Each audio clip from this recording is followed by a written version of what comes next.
So the state of heaven is when you love and enjoy doing what is helpful to other people. But whatever you love makes you who you are. So the state of heaven is when you love and enjoy doing what's helpful to other people. And the state of hell is when I love and enjoy doing things that are harmful to other people. So the day-to-day, the best thing you can do day-to-day is to say, I'm going to try to not be in states of hell, and I'm going to try to pursue and love and nurture and grow states of heaven, because that's what turns me slowly into a miniature heaven myself. If I continue to push for that, that's what it's all about. What exactly is Swedenborgian theology? Swedenborg is a fascinating figure. I can't think of anyone exactly like him in history, and really a pioneer in spiritual experiences and the study of the spiritual world. So in short, Swedenborg lived in the late 1600s to late 1700s. And he, for the first 50 years of his life, he was a scientific genius. So he was very well accomplished in many scientific fields. He wrote a document on anatomy, or a series of volumes that were considered, this is the best anatomy books around. He made discoveries in engineering. He designed mining equipment for Sweden, as well as military equipment. He was in the House of Nobles. He was an inventor of other kinds of technologies. He founded branches of scientific study. He did a lot of things. But when he was in his mid-50s, he began to have what started as a series of strange dreams, which he was recording, which then turned into what we would now call near-death experiences, or spiritual experiences, or spiritually transformative experiences. And he then went on for the last 30 years of his life to have these, according to him, have these experiences every day, and recorded them all, and what got to take his same scientific mind that he had trained so much on trying to learn about the physical world, and turned it toward the spiritual world, and wrote these 30 volumes of just, this is exactly how everything spiritual works. Here's the things I ran into. Here's the principles that run life. And he came out with this comprehensive worldview that gives what I feel like is this amazing full picture of reality. And so he's had a huge influence. He's not that well known, but he's influenced a lot of important people. A lot of poets, Ralph Waldo Emerson, Henry David Thoreau. He was influenced John Muir and the early environmentalists, Helen Keller, some of the founding fathers of the United States of America. The list goes on and on. Modern architecture, Daniel Burnham. So even things like what we now call New Age thought, or the New Thought movement, Spiritism, the near-death experience, Raymond Moody, included Swedenborg in his first book. So Swedenborg's all over everything there, but still, I feel like relatively unknown to most. We'll get the comments on my channel a lot where people will say, how did I not know about Swedenborg? So Swedenborg, his insights into how life works have been extremely helpful for me. Like, they have helped me just deal with my own life and my own mind and sort things out, and it's just made my life much better. So what I try to do on YouTube is explain his concepts to people in the hopes that they can get the same kind of help from them that I got from them. So how can Emanuel Swedenborgian have so many near-death experiences without actually dying?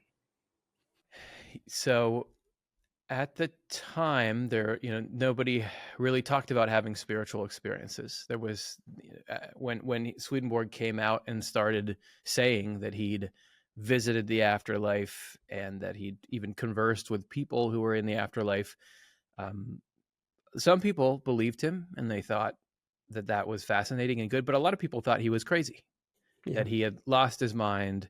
And he was a well-respected scientist and inventor, and so his reputation took a real hit from that. A lot of people said, you're just making this up, you've gone crazy, or your brain's been affected in some way. So he tried to defend himself or explain himself by saying, look, all the spiritual things we experience, it happens by laws and by systems, just like physical things happen by. So what happened to me is just a mechanism, it's just a process. He described it as having his spiritual eyes opened. So he asserts that everybody has a body and a spirit, as a lot of people do, but that your spirit is not just in one little part of your body, or it's not just a ghost sort of little cloud that inhabits your consciousness, but that your spirit is in every part of your body and actually has the same form as your body. So just like physically we don't see anything unless we have eyes, spiritually you can't see anything that people see in spiritual experiences without the eyes of the spirit. So he says the process that he went through, which was a process that was partially sort of a spiritual growth process. He had to grapple with his own. He had a big ego, or he believed he was superior to people because of how smart and successful he was. So he had to have a humbling there. He had to work through his own issues, and that, he said, that combined with some other things opened up his mind to the spiritual world, and eventually his spiritual eyes were opened. And once they were opened, he says everyone has a spirit, just most of us, our spiritual eyes are closed. So we get feelings and things influence us from the spiritual world, but we can't recognize what it is.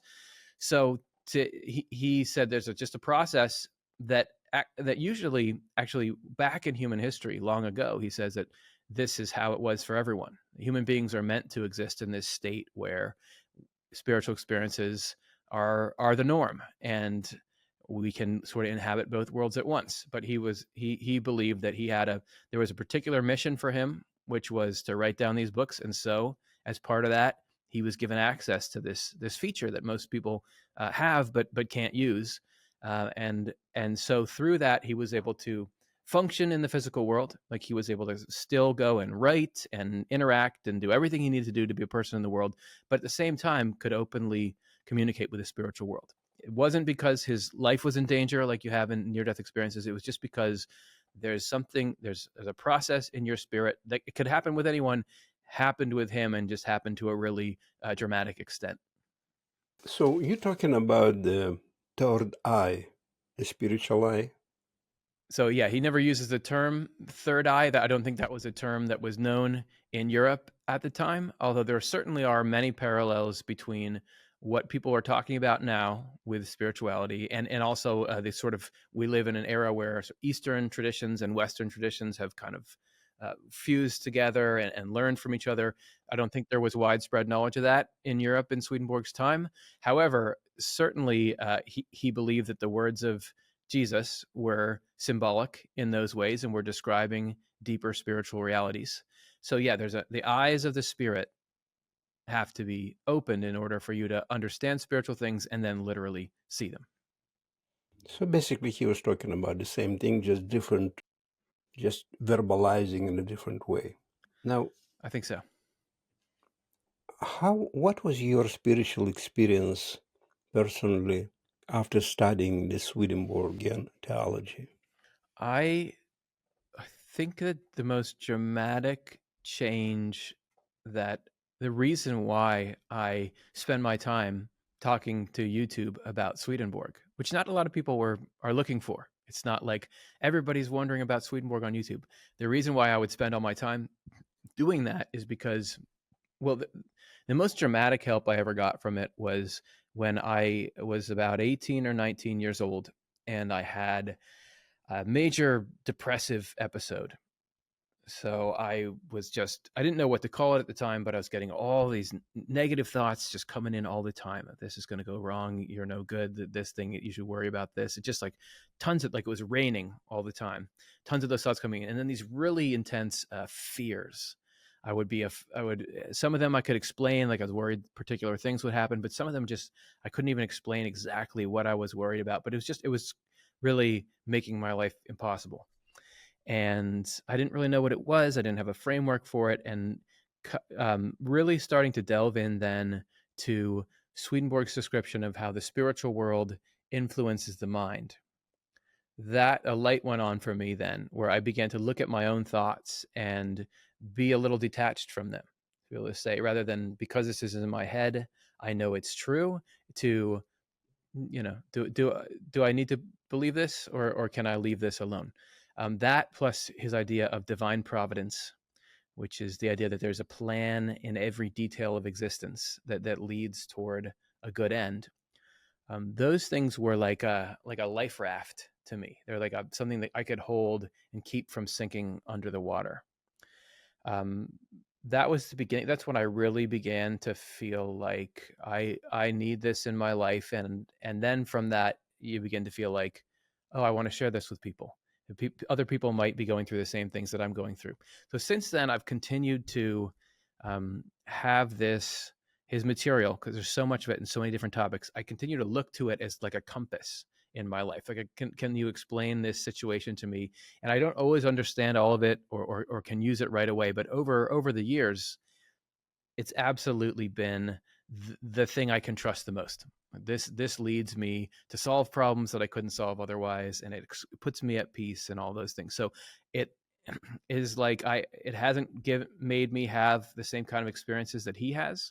However, I've been able to use his experiences and the experience of others to navigate my regular life, the day-to-day stuff that everybody goes through. Why do you think this particular teaching inspired you so much? Let's say not the Bible, not the Bhagavad Gita, not conversations with God. You chose something really unusual and not that known, and that inspired you so much. Why do you think that happened? Um, it's I like to think about things a lot, and I need things to make sense in order for me to really act on them. And I think the quality that Swedenborg's material has is that it's not, it's just giving you the facts. It doesn't try to persuade you with emotion. It doesn't try to say opaque things. It's generally just trying to tell you, this is how it is. Here's how I got to this. And these are universal principles that I think show up in many of those other things that you mentioned. I certainly, the other people's near-death experiences, the Bible, other religious texts, I think I can get great things out of those. But for me, the clearest and most deep path to those truths is Swedenborg's message. And it also it shows how everything is connected. Like, I really love reading, for example, near-death experiences, because they really give you the emotional sense of like the love of God, or the being in the light, and how that feels, and the safety that's there. But what they don't really give you is, what's the big picture? Why is life like it is? Why would someone have a near-death experience? What can I do in my day-to-day life to have a better life? And what Swedenborg does is gives you that whole picture. It's almost like physics, like spiritual physics. He will give you not just an instance, but the underlying law of, this is why these things happen. And it's an explanation that puts my mind at ease. Like, oh, this is how everything ties together. Even it's even an explanation of why there are so many different religious traditions, and what the path they all take people on. And so to me, it's like the reason I can sit in there and stay in there for so long is it's got all the different kinds of food you would want are in there. And I don't know. And I also just feel like this is what I can contribute to the human race. I've got the interest in this. There's a lot of other people covering those other things well. I want to cover this because I think it's overlooked for how much value it has. Now, you mentioned that you like to read about near-death experiences. Do you like to read more or to watch videos about it? Because there's a lot of podcasts about near-death experience now. Yeah. Well, when I first started to really get into near-death experiences, this was before there was a lot on YouTube. It was actually probably before the internet was even really going. So it was 20 years ago that I really started to read those things. And so at the time, it was books. I remember early, I read Howard Storm's book, My Descent into Death. Betty Eady had one called Embraced by the Light. George Ritchie, Return from Tomorrow. The list could go on there. Raymond Moody's Life After Life, and that's how I started, was through books. And I've always been someone that loves to read anyway. In school, we would get assigned books to read, and the rest of my classmates would, I don't want to have to read this book. And I would say, yeah, I don't want to read this book, but I actually did. I loved reading books. So I think that's part of what disposed me to Swedenborg. That more often, if I'm getting my spiritual material, I don't watch videos. I generally read books. But I know there's a lot of people for whom that's not how they get it. So that's why I make videos based on the books. But I do like, there's certainly a lot of near-death experience videos that have the power of showing just a person's face when they're talking about it. So you can see that the truth in it. You can see that when it's genuine, that you can. So I'd say it's a great sort of augment to that. But I do, written words move me. Yeah. There is some intimacy about reading because you are alone with the thoughts of the author. Yeah. It's certainly a different feeling. And I think for me, that feeling helps to focus my mind. It opens it up to where I can really understand things. I love the emotional impact of video, but for deeply grasping concepts, I'll often look for writing. Yeah. I'm a big reader. I was a kid. So I went to the library. I was getting a lot of books, mostly reading like fairy tales back then. But I remember I was coming, a little kid, like little. I'm not big right now, but I was very small. And I was carrying this pile of books from the library, and the people were looking. I was with my mom or with my dad, I don't remember. And they were like, "What is kid? Is he reading these books?" Yeah, he does. Yeah. The pile of books What's he is going to do bigger with than those? me. What he's gonna do is maybe he's gonna set it on fire or something. What he's gonna do with this? Yeah. Yeah, I was reading Climb the up book. it. Yeah. Yeah. All right. Now, you mentioned that you got out of depression. You were depressed, and you got out of depression. Why so many young people versus older people are depressed? Why are so many young people depressed? I think society has changed in a lot of ways, especially now with the way the internet is. I just think it's a little more isolating. We don't move around as much. I think you're aware of much more of the negativity in the world. I think there's a lot that's kind of expanded our horizon of what we're thinking about too far, to where now you can compare yourself to everyone. Yeah, You have celebrities that you can compare yourself to, the other people. I think that's isolating.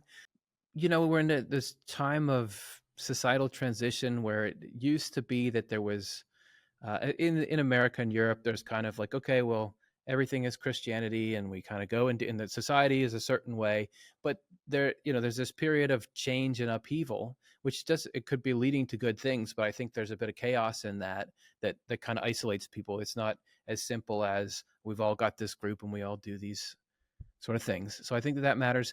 And then I think it sounds mundane, but we do less. We are outside less, and we're moving around less. And I think that stuff starts to take a toll. Also, I wonder if more young people will talk about it. I think there used to be more of a stigma around it before, but when I was young, it was almost cool to be depressed because all the musicians like Nirvana that you looked up to, they were all depressed, and so there was kind of like a reward for being introspective and depressed like that. yeah. But it seems like it's fun, but it's not actually fun. When I was in there, what I experienced, I wouldn't want anyone to experience. And the way that I got out of it, and I wouldn't say I'm fully out of it, like I never have bad days anymore. I don't have times when I go down, but I'm way better than I have been. And I wouldn't call myself a depressed person. I think I'm doing all right. One of the things is getting a little older. I do think, especially when I first got it at like 18 or 19, that's just a tough period in life. And after I had it, then a lot of people I talked to said, "Oh yeah, I had a couple of tough years in there." Even 30, like you mentioned, I'm 40 now, so I feel like the older I get, the more stable I get. So there's some of that, and it's just like the tide goes out. But when I really made progress on depression, it was when I was able to look at it holistically. So I used to think, well, if I'm having bad thoughts, I can just think my way out of them. I just think hard, and then I can. And I didn't really believe in, oh, I need to like drink like stuff like I need to drink more water or I need to get more sunlight. I thought that doesn't have to do with thinking, but actually it does. I think you need to tackle it holistically. I did use I think I'm not against using antidepressants if you need to for a certain amount of time. I had periods where those felt like they were helpful, but being willing to do all those things is important. But mainly, it's like you got to have people you're talking to. You got to have people that you're talking to. I remember another time when I was going through a difficult period, right around when the pandemic hit, and I was getting stressed by everything. I hit a point where I thought to myself, I've got to just like have a list of people I can go talk to. And I actually like called people up and I said, hey, I'm struggling right now. I need to talk. We talk like once a week and I just tell you how I'm doing and everything. So do it, just because when you're in your own mind, you can't get out of your own mind to solve your own problem. Your own mind created the problem. You can't get out and around that. So to have other perspectives of people who aren't bogged down in the same way as you, that's important. And then the last thing is be useful. And this is something that comes out of Swedenborg, is that the more that you are useful to other people and you're doing things that help other people and not so focused on yourself, because the more I focus on myself, the more negative I find. The more you can go out and be useful, that breaks the spell. So the more you can immerse yourself in being useful and thinking about an impact you're making rather than just ruminating or thinking over and over again on myself and how am I doing and am I good enough? Like go out and do something. So I don't know. I don't have the full answers, but those are my thoughts on it. All right. Now, I want to ask you about suffering. Do you think Yeah. in order to progress spiritually, a person has to suffer? I have found that often the periods where I do suffer, I come out the other side with the fastest progress. I don't think that I don't think all suffering leads to spiritual progress, and I don't think if you try to make yourself suffer or deprive yourself of things, that will lead to spiritual progress. But I do find that, for example, that depression period that I told you that I had earlier, like when I came out of that on the other side, that's a lot of why, the depth that I gained in there was a lot of why I can think about these spiritual things and talk about them easily. Is because of what I learned in there. This other time when I mentioned the around the pandemic, when I was having a tough time, as I came out the other side of that, I really got this sense of what I really care about is my family. And that's what really matters, and being there for them. Like, because I had a daughter and I was worried because I was having a health problem, and I was like, oh no, what if I die and she doesn't have her dad? And because when I was young, I had my sister die, so I'm always worried that I'm going to die and leave that kind of wound with people. But in that suffering period at the pandemic, and it made me realize, oh, all this other stuff that I worry about doesn't matter. What matters is like loving my family and trying to be good. So I I do think that suffering can free you from your own ego, or it can free you from the stuff that doesn't matter that you get puffed up in. And this is something that Swedenborg corroborates. He called them spiritual trials. That there are times in life that's just like, if you exercise and your muscles hurt afterwards, but they're growing. There are times in life when we do go through these sort of struggles and we come out the other side deeper and more compassionate and more empathetic. It doesn't mean, that you want to try to make yourself suffer or that suffering itself is inherently good, but there are these particular times that can lead us to depth that do include suffering, because that's the way that I can let go of my desire to be better than everyone else, or my desire to be smarter than everyone, or whatever it is that's blocking me from loving people. Often I'll only really let go of that stuff when things are hard. And so I do think that's part of the way we learn. It's not the only way we grow, but I think it's part of the way we grow. I think when things are hard, like you said, makes us think, stop and think what I'm doing wrong, what's happening. And you kind of come to a halt. You're not running anymore. You say, okay, I gotta think about this. What is happening? And then the answers come and you change for better, I hope. Now, next question, Curtis. What is the main message that Emanuel Swedenborgian got out of all these NDEs that he studied? So it's 30, as I said before, it's 30 volumes that he wrote, and it covers everything from the nature of the afterlife to the symbolic meaning of the Bible to the way that the human mind interfaces with the spiritual world. So there's so much in there.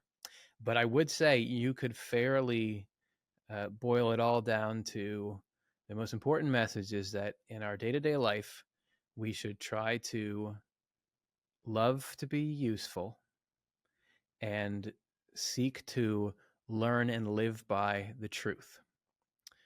And the flip side of that is we should resist the impulse to harm or dominate or exploit other people and to justify those actions. That's what it all really comes down to. There's a lot of people who ask me, like, did Swedenborg teach people how to have these mystical experiences?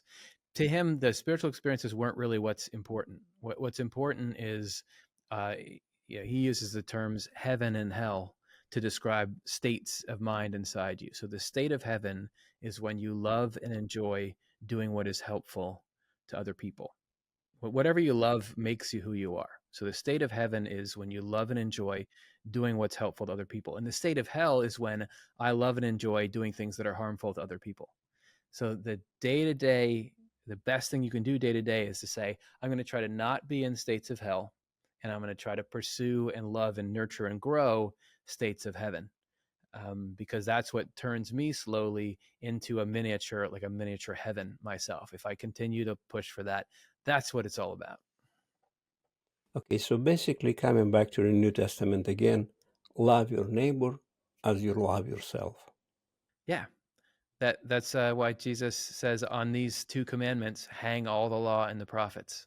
That's what it's all. That all the Swedenborg was asserted that all of the religious teachings in the world and all the rituals and all the buildings that everyone has, it's all only meant to serve your ability to love your neighbor as yourself. That is the point of it all. And so if the church in Swedenborg's day was very domineering and very rigid, and he believed that they had lost sight of the importance of love and were too focused on faith or truth. The function of truth, and this was a shock to Swedenborg too, who had been such an intellectually focused guy, that actually the point of any information is to be able to lead you to acting in a loving way. So the any religious tradition you have, it's working for you if it leads you to love your neighbor as yourself. But it can lead you away from that if you let it sort of puff up your ego, or you use it to set yourself apart from people. So the important thing, keep focused on loving your neighbor, and you love your neighbor often through being useful. Even just going and doing your job, whatever your job is, just do it well and do it faithfully and justly. And that's you focusing your life on heaven. Next question is this, my friend. Does Swedenborg teachings speak about current times, what's happening right now in 2024, let's say, in the world? Generally, Swedenborg doesn't make any specific predictions about what's to come, except he did make one. He made one sort of big prediction about the future of the human race. He called it the coming of the new church. So Swedenborg will use this term church, but he uses it in an expansive way and sort of a fractal way. So there can be a church within each human being, and that is just the place where you have whatever love and wisdom you have is in there, and your connection to the divine. That's like a little church inside each person. People can get together and kind of form an organization that they might call a church, but he also uses the word to describe sort of spiritual phases of the human race. So he says there was what he calls the most ancient church, which is when people all over the world had a certain kind of religion or spirituality to them. And he talks about these 5 different phases of sort of human spiritual history that he calls these different churches. And he says we've kind of degressed in a lot of ways. We've gotten worse in a lot of ways, that we used to be more connected to spiritual things and to love of the neighbor. But he says that that's going to turn around, that there's this new spiritual era that he called the new church. And he says this is a time in which humanity will reconnect with the reality of the divine and of love. He actually says that in the New Testament, when it's describing the holy city, the New Jerusalem in the book of Revelation coming down onto the earth, he says that that's not that will literally happen, but that's a symbolic depiction of a new state of mind for the human race. That the city is, really tall, really long, really wide. Those are all descriptions of the love and the truth and the usefulness people will have. He says each detail of it, the gates are like the different concepts that invite people in. The fact that there's no need for a temple there is that, this will be written in people's hearts. You won't have to learn it from someone. So he says there is this great new era of human spirituality coming. He doesn't give a timeline, any kind of specific timeline. He says it'll be small for a while, then it'll grow. He doesn't give as many details as I'd like, but he's convinced that there is the best times for the human race are ahead of us. Okay, that's good to know. That's good to know. We were waiting for those best times. But then again, if you go with let's hurry up and have them get here. Let's do that. Let's get them faster here. But then there is a theory about being in the now, being happy in the now. Whatever happens is right now, it's inside of us, and it doesn't matter the outside circumstances. You are happy and content and all the time centered in the now. What Emanuel Swedenborg says about that? Yes, I think he would call that state you're talking about being in the stream of providence. So I talked before about divine providence was, according to Swedenborg, this is the divine guidance of all the details in life. That essentially that God has a plan and is managing the outcomes of things so that in the end, even though things can be difficult, in the end it leads to something good. And according to Swedenborg, there's a state we can get in. It's called the stream of providence. When, like, if you look at a stream, something can be carried down, a little stick can be carried down the middle of it with no effort of its own, and it's just laying there enjoying the ride. We can, if we get into a state where we trust the divine, and don't let our minds get caught up in concerns for the future and worries about the past, we can be in this state of the stream of providence. Actually, Swedenborg says that when he would go into the afterlife and talk to what he called angels. But to him, when he used that term, he just means people who have lived in this life, who are now in the afterlife, but are in this deeply advanced state that you can get to. He says that angels rarely ever think about the past or the future. That they're mostly, even though they are very aware of a lot of things, they're very focused on the present moment, because that again is where joy is, and it's where you would focus if you knew everything was going to be okay. If you knew that, oh, it turns out at the end of this year someone's going to put $200 million in my bank account, I wouldn't really worry about anything between now and then, because I know everything's going to turn out good then. I'll have money for everything then. That's the truth of the spiritual reality we're headed towards. Everything will turn out well. So if we can learn to trust that and learn to love others and love usefulness, we can be like we're like a stick floating down the stream of providence. And that's the happy state that little kids are in. They're not thinking about any of that. They're just like, oh, wow, look at this thing in front of me is cool. You want to play? I want to play. We can get into not the exact same state, but a wise version of that, where we choose that state because we know that we can trust what's bigger than us. Well, they're not worrying about bills and about the future, about the kids, about, their own children and stuff like that, about the sickness and Yes, illness. They yes, just live in the now. it's hard to get fully out of. There's certainly adult life, you have a lot of those concerns, and really, I don't think even Swedenborg would say you're ever going to get to where none of that stuff ever impinges on your consciousness, because you got to care about things, you got to worry about things. However, you can cultivate um, periods where you're more and more in this stream of providence. You can shift that, and then, according to Swedenborg, once you die and your spirit leaves your body and goes to live in what he called the spiritual world, you don't have those same concerns anymore, because there you don't age, you don't get disease, and that's when you can really get into the state of heaven. So we can get glimpses of it here, but it really comes that you sort of building that heaven up inside you, and then when it's time to move on from the physical body, that's when it really you experience the full thing. So, how can we get the glimpses of heaven being here on earth? So heaven is the desire or the joy in doing good for its own sake, and in learning the truth for its own sake.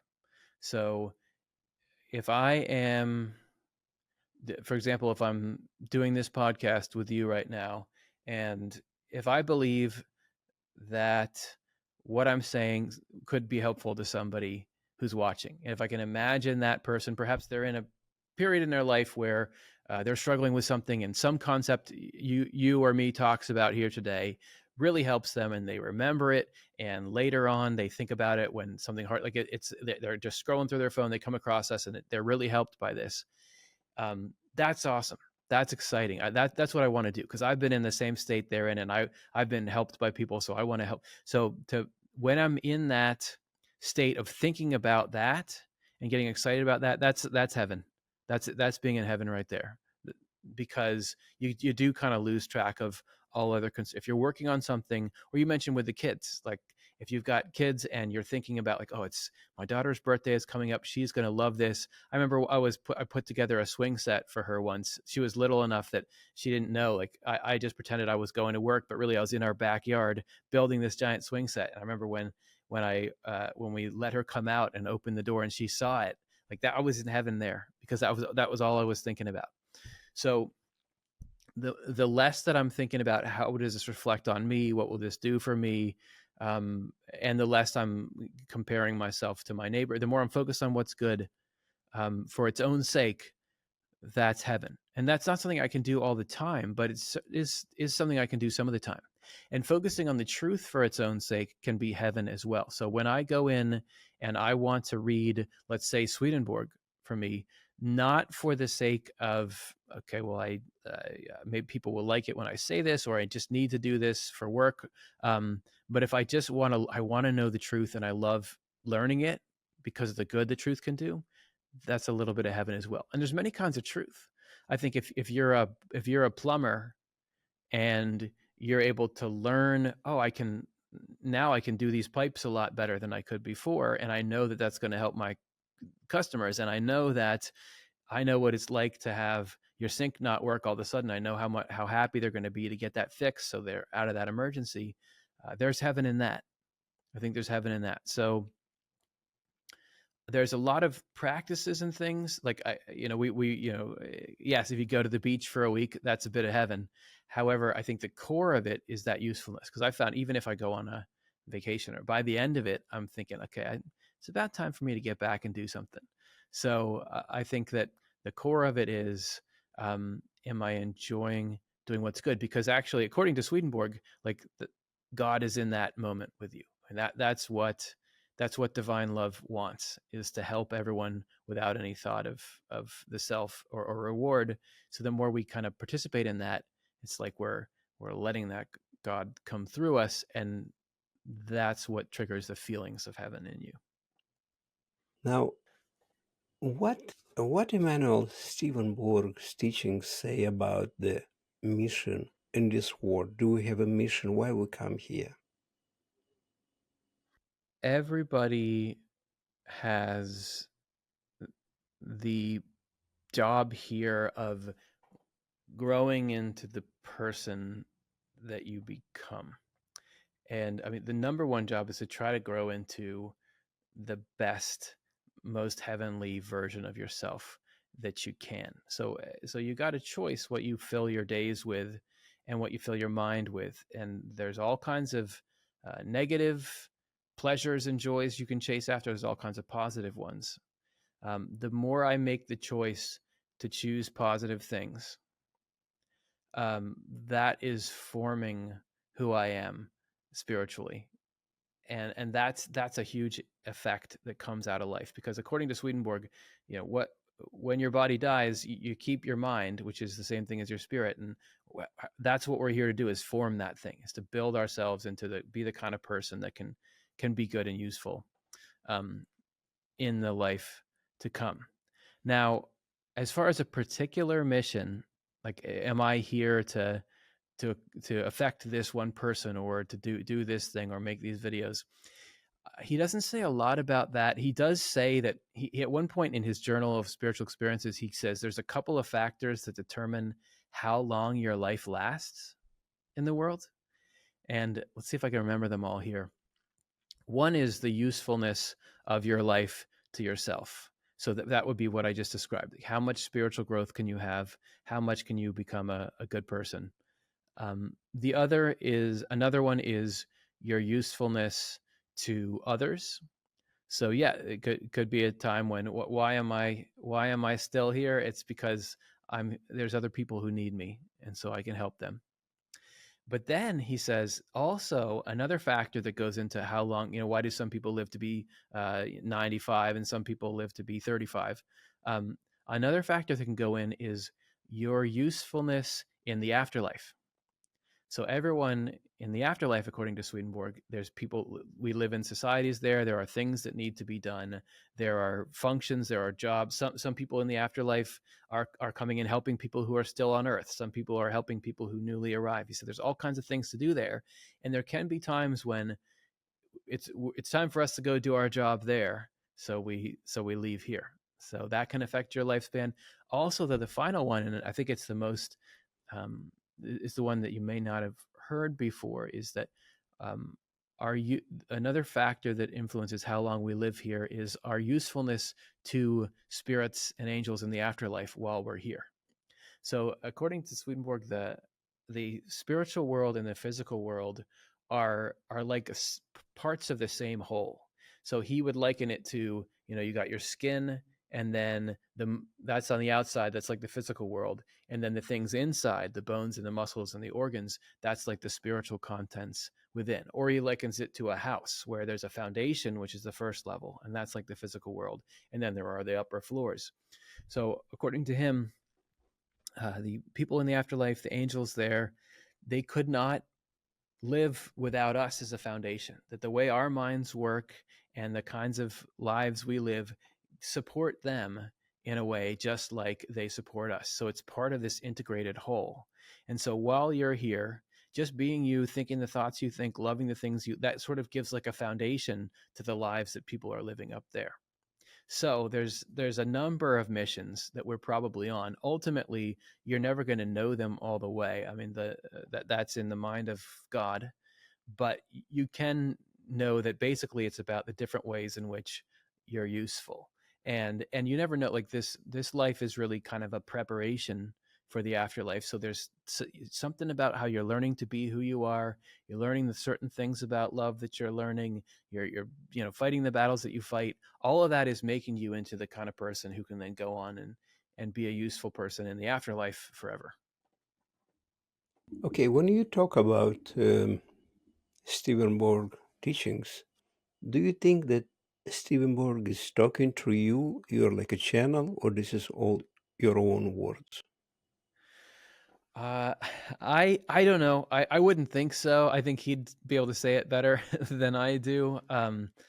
What I and I haven't. I don't know. I think there's a lot of people who are sensitive to kind of spiritual influences really directly. I feel like I don't know. I think that where I got to and my understanding of it, I think anyone could get there it's just I've devoted so much time to it.